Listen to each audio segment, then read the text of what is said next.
Kembali lagi di Cerita Cinta Channel. Jangan lupa like, comment, and subscribe ya. Terima kasih. Kamu pasti lelah. Istirahat saja lebih dulu, ucap pria itu memberikan ruang untuk istrinya. Di rumah Hanan masih lumayan ramai, walaupun acaranya dilakukan di gedung. Namun sebagian kerabat dekat mampir ke rumah, bahkan menginap. Iya mas, jawab Nahla tidak lekas beranjak. Tidak enak meninggalkan begitu saja, sementara keluarga besar masih berkumpul di ruang keluarga.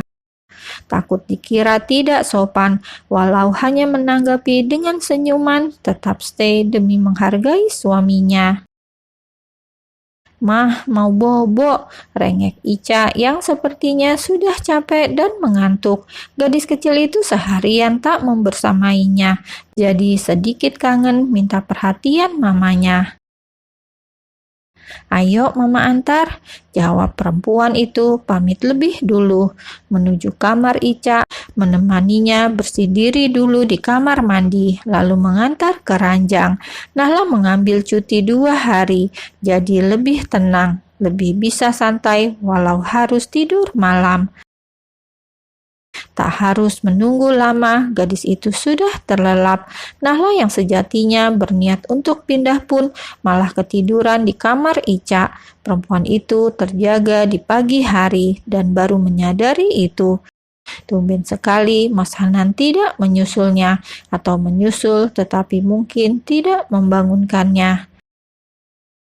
Nahla turun dari ranjang, berniat kembali ke kamar. Suasana masih terlalu pagi, bahkan kumandang subuh baru saja terdengar. Hanan masih tertidur saat Nahla masuk ke kamarnya. Perempuan itu lebih dulu ke kamar mandi, baru mendekati ranjang. Mas, sudah subuh, bangun, seru perempuan itu mengguncang bahunya pelan. Tak ada respon, mungkin suaminya kecapean sampai lelap tidurnya. Tidak biasanya seperti itu, Hanan selalu bangun pagi di awal waktu. Kamu sudah bangun? Aku mandi dulu, ujar Hanan masih begitu rapat dan lelah. Iya mas, aku tunggu saja, jawabnya sembari menunggu suaminya untuk memimpin jamaah. Usai menunaikan sholat subuh, Hanan kembali merebah, sementara Nahla menuju belakang, lebih dulu mengemas pakaian kotor untuk dibawa ke ruang laundry. Pagi nak, pengantin baru rajin amat, sapa Ajeng sang kakak ipar. Mbak Ajeng, iya mbak, mau minum apa? Biar aku buatkan sekalian. Aku teh aja, tapi nanti bikin sendiri saja. Sekalian mau buatin buat Mas Abi, ucap Ajeng ikut sibuk di dapur. Keduanya nampak akrab saling berbagi obrolan sambil ngeteh. Hanan belum bangun ya? Kita rencananya mau pulang siang ini, kata perempuan itu sembari nyemil kue sisa hajatan. Kenapa buru-buru mbak? Nginep lagi aja. Ica seneng ramai rumahnya.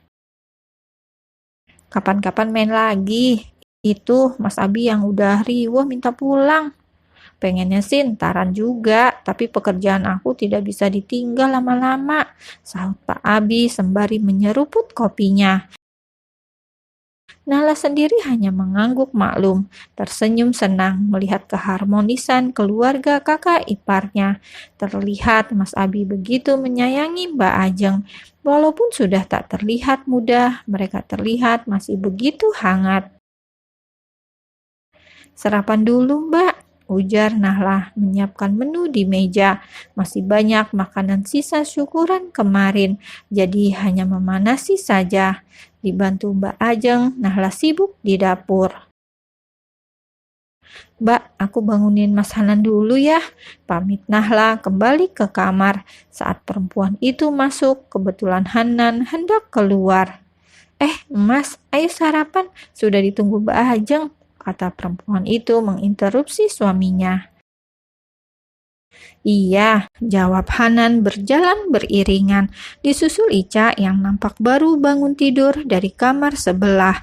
Gadis kecil itu langsung bergabung di meja makan. Nampak suasana hangat begitu terasa. Masing-masing makan dengan kusuk. Pasangan pengantin baru itu juga mengantar kakak iparnya pulang sampai depan teras. "Pulang dulu ya, baik-baik kalian. Titip Hanan dan Ica, nak," ucap Ajeng pamit. "Iya mbak, hati-hati di jalan," ucap Nahla mengiringi kepulangan mereka. Hanya berdua saja, karena putri mereka tidak menginap.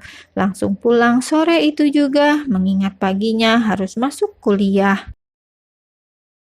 "Ayo masuk," ajak Hanan merangkum pundak istrinya, berjalan bersama dengan senyuman. "Sepi ya, alhamdulillah acaranya berjalan lancar," ucap Nahla sembari mengemas gelas kotor di ruang keluarga.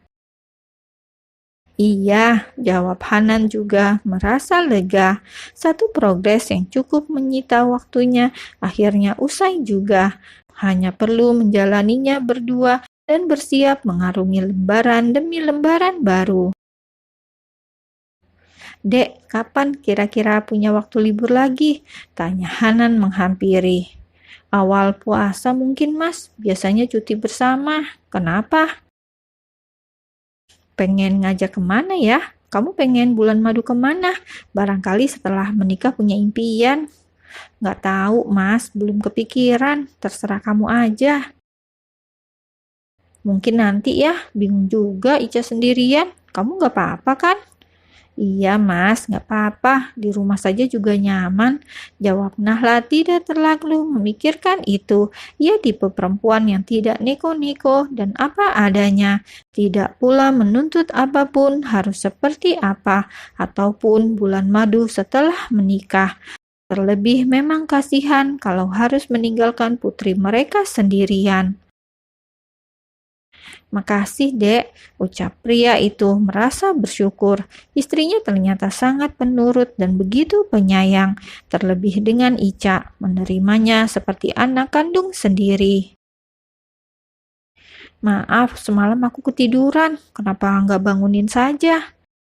"Niatnya gitu, tapi aku juga ketiduran, capek banget. Maaf ya," ucap Hanan yang harus terpaksa tidur terpisah di malam pengantin mereka. Tidak begitu spesial, walau malam resepsi besar mereka. Keduanya yang bahkan sudah melewati lebih dulu menganggap hari-hari berikutnya biasa saja, walau tetap merasa istimewa karena ditemani pasangan tercinta tentunya. Ngomong-ngomong masalah cinta, Nahla kadang juga sedikit membutuhkan pengakuannya. Walaupun sikapnya hangat, tak jarang pria itu tiba-tiba sedikit aneh dan kadang membuat Nahla bingung. Kendati demikian, Nahla terus mencoba beradaptasi dengan status barunya dan mencoba memahami hati pasangannya. Semua berjalan seperti biasanya. Pagi hari, Nahla kembali sibuk mengajar, sementara Hanan berangkat ke kantor. Ica tentu saja bersekolah seperti biasa. Gadis kecil itu nampak semakin akrab dengan ibu sambungnya. "Besok aku bawa motor sendiri saja, Mas, biar tidak repot bolak-balik. Mas bisa langsung berangkat setelah mengantar Ica," ujar Nahla mencari alternatif yang pas. Ditambah waktu pulang Nahla yang lebih awal, sudah barang tentu sedikit repot harus menunggu taksi atau ojol lebih dulu. Bawa motor sendiri lebih praktis dan lebih hemat. "Apa nggak apa-apa? Terserah kamu saja, Dek," ujar Hanan memberi kebebasan. Ia tidak masalah bolak-balik mengantar, hanya saja memang tidak bisa menjemput karena waktu pulang mereka yang berseberangan waktu. "Aku turun ya," pamit Nahla seperti biasa menyalip takzim suaminya. "Iya," jawab Hanan tersenyum. Hanya itu, tak ada ucapan manis lainnya yang beberapa minggu selalu didengungkan. Bahkan tak ada kecupan sayang di kening yang tertinggal. Aku kenapa sih? Kenapa jadi lebay begini?" Gumam Nahla berharap lebih.